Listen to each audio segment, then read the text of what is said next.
BJP की सरकार ने असंगठित अर्थव्यवस्था पर आक्रमण किया है और आपको गुलाम बनाने की कोशिश की जा रही है। 2008 में जबरदस्त आर्थिक तूफान आया, पूरी दुनिया में आया, अमेरिका में, जापान में, यूरोप में, चाइना में, सब जगह आया। अमेरिका के बैंक गिर गए, कंपनियां बंद हो गई, एक के बाद एक कंपनी की लाइन लग गई, बंद हो गई। यूरोप के बैंक गिरे, मगर हिंदुस्तान को कुछ नहीं हुआ। यूपीए की सरकार थी, प्रधानमंत्री जी के पास गया और मैंने उनसे पूछा, मनमोहन सिंह जी बताइए, पूरी दुनिया में आर्थिक नुकसान हुआ है, हिंदुस्तान को कोई असर नहीं हुआ, कारण क्या है?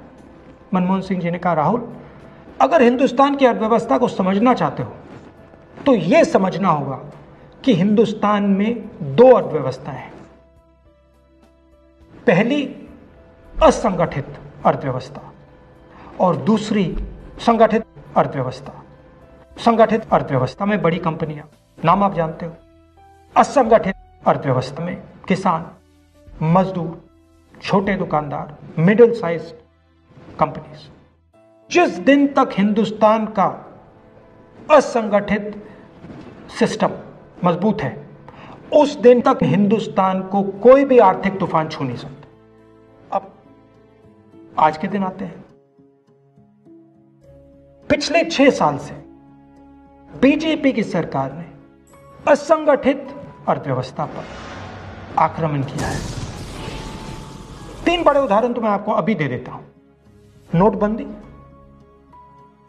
गलत जीएसटी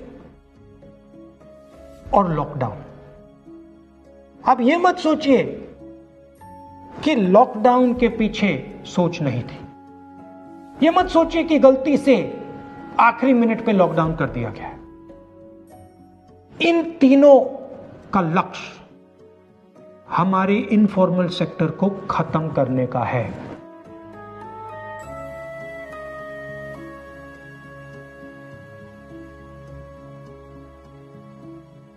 प्रधानमंत्री जी को अगर सरकार चलानी है, मीडिया की जरूरत है, मार्केटिंग की जरूरत है। मीडिया और मार्केटिंग 15-20 लोग करते हैं।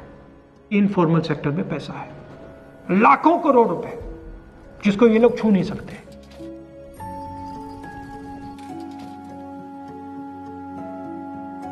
इसको ये लोग तोड़ना चाहते हैं, पैसा लेना चाहते हैं। इसका नतीजा आएगा।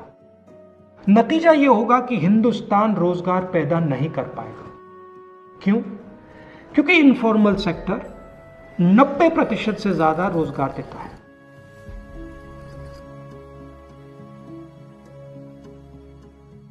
जिस दिन इनफॉर्मल सेक्टर खत्म हो गया, नष्ट हो गया, उस दिन हिंदुस्तान रोजगार पैदा नहीं कर पाएगा।